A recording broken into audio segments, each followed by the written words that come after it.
कही दिहले सदिया छुई हो ना सैया उठी देह में दर्दिया राजा कमे उम्र में पापा कही दिहले सदिया छुई हो ना सैया उठी देह में दर्दिया भइल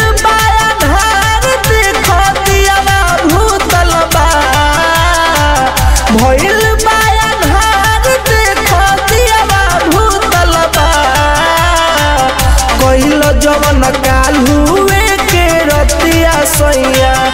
अभिले दर्द उठल बा हो कैल जवन काल हुए के रतिया सैया अभिले दर्द उठल बा।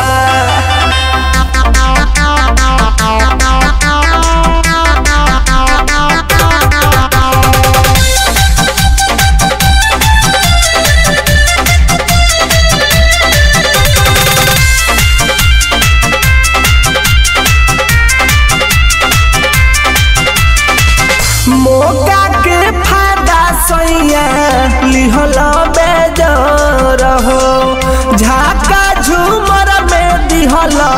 नथिया के तोर हो राजा बुझला मौका के फायदा सैया लिहल बेजर हो झाका झूमर में दिहल नथिया के तोर हो चुमले वही में कन के बलिया टूटल बा चुमले वही में कन के बलिया टूटल बा कैल जवन काल हुए के रतिया सैया अभिले दर्द उठल बा किए हो कैल जवन काल हुए के रतिया सैया अभिले दर्द उठल बा।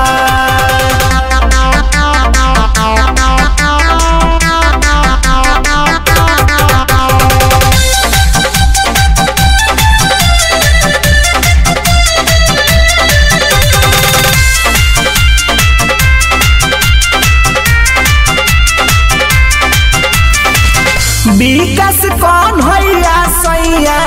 कर हो घोर के काटियले बार लाज शरम हो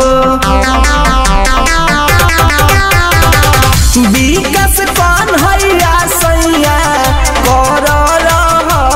हो घोर के काटियले बार